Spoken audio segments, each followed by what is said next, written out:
سلامتی کا دین ہے، اسلام امن والا مذہب ہے. تو اسلام کے اندر کیا بولتا ہے ہمیں وہی دہرانا ہے تاکہ جو ہماری سراؤنڈنگس ہے، جو ہمارا باقی باہر ہے نہیں کرتا ہے. ہمارا یہی ہے کہ یہاں پہ جو آپسی بھائی چارہ ہے وہ بھائی چارہ دائم رہے. ساتھ میں ہمارا میسیج یہ رہے گا یا عابد صاحب آپ سٹارٹ کریں، اس کے بارے میں بات کریں کہ کیا باقی ہم نے ہاں بالکل سمجھتے ہیں کہ نہیں. اس لیے میں پرشاسن سے بھی یہ کہنا چاہتا ہوں، یا اسلام نے ہمیشہ امن کا ہی درس دیا ہے. اچھا ایک چھوٹی سی بات بتاتا ہوں میں. آپ سب لوگ جانتے ہیں اسلام میں ایک قطرہ پانی ضائع کرنا بالکل وہ کبھی ایسی غلطی کر ہی نہیں سکتا ہے. الحمدللہ رب العالمین. مگر کی تعلیم دے گا ہی. آپ سمجھیے کہ ہمارے نبی صلی اللہ علیہ وسلم کا کردار دیکھیے. اگر کوئی غیر مسلم بیمار ہو جاتا تھا کہ اگر غیر مسلم بھی ہو، اپنا پڑوسی ہو، اس کو کوئی پریشانی ہو تو مسلمان کی ذمہ داری بنتی ہے کہ اس کی مدد کرے. اور اگر وہ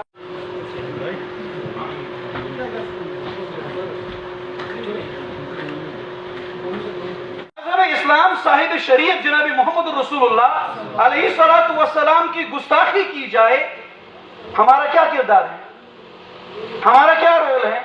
ابھی مفتی صاحب مسلمان اور کشمیر کے لوگ کسی مذہب کے خلاف نہیں ہیں اور نہ ہم بے گناہوں کا قتل چاہتے ہیں. کوئی بھی آدمی یہاں پہ آیا اور نہ پڑھایا جائے گا. جو بھی بد امنی کہیں پہ پیدا کرے گی، نہ ہمارے علماء اس کے لیے لوگوں کو پرووک کرتے ہیں.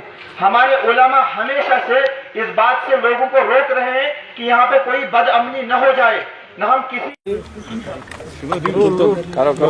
نیچے رکھو بون پائیں تھا روح تی بون پائیں. الحمدللہ وحدہ والصلاة والسلام علی من لا نبی بعدہ. اعوذ باللہ من الشیطان الرجیم. بسم اللہ الرحمن الرحیم. قال اللہ تبارک وتعالی ومن يقتل مؤمنا متعمدا فجزاؤه جهنم خالدا فيها وغضب الله عليه ولعنه وأعد له عذابا عظيما. وقال النبي صلى الله عليه وسلم المسلم من سلم المسلمون من لسانه ويده. محترم سامعین و ناظرین، آج جو یہاں انتظامیہ کے زیر نگراں جو میٹنگ جمع ہوئی ائمہ و خطبہ حضرات کی، اور اسی طریقے سے علماء کرام بھی یہاں پہ موجود تھے، انتظامیہ کے افراد بھی بالکل اپنی ڈیوٹی نبھا رہے تھے. تو اس ضمن میں من جملہ جو باتیں آئی میں اختصاراً عرض کروں گا.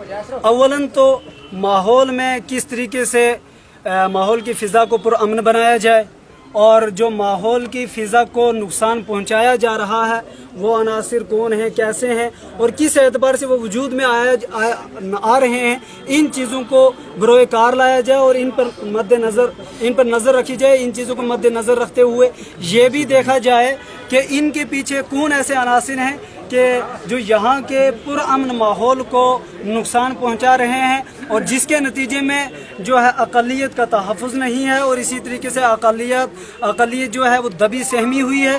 اور ٹھیک اسی حوالے سے علماء کرام کی زبانی یہ باتیں بھی سامنے آئی کہ جس طریقے سے یہاں مدعو کیا جاتا ہے انتظامیہ کے زیر نگراں، اور اس چیز کو بروئے کار لایا جاتا ہے کہ ماحول کو کس طریقے سے ہمیں پرامن بنانا ہے، ٹھیک اسی طریقے سے یہ بات بھی آئی کہ وہ عناصر بھی بروئے کار لائے جائیں جو جناب محمد الرسول اللہ صلی اللہ علیہ وسلم کی ذات اقدس اور شان اقدس میں گستاخی کرتے ہیں اور نازیبہ الفاظ بکتے ہیں. اور ٹھیک اسی طریقے سے کچھ ایسے عناصر کہ جنہوں نے گستاخی کی ان کے حوالے سے بہت ساری وہ باتیں سامنے آئی کہ کچھ دل دہلا دینے والی نعوذ باللہ نبی پاک صلی اللہ علیہ وسلم کی شان میں وہ کلمات بکے اور بھونکے ہیں کہ جن کا ایک عام انسان تصور بھی نہیں کر سکتا ہے.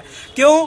وہ نبی محترم صلی اللہ علیہ وسلم کہ جو فرماتے تھے اماطۃ الاذى یعنی طریق کے راستے سے تکلیف دہ چیز کو ہٹانا یہ بھی نیکی ہے اور یہ بھی ایمان کا حصہ ہے. اس نبی جو راستے سے تکلیف دے یعنی کانٹا یا کوئی ایسی چیز جو کسی کے لیے تکلیف کا ذریعہ بنے، جو نبی یہ درس دیتا ہو پھر اس نبی کے متعلق کسی کی زبان بھونکے.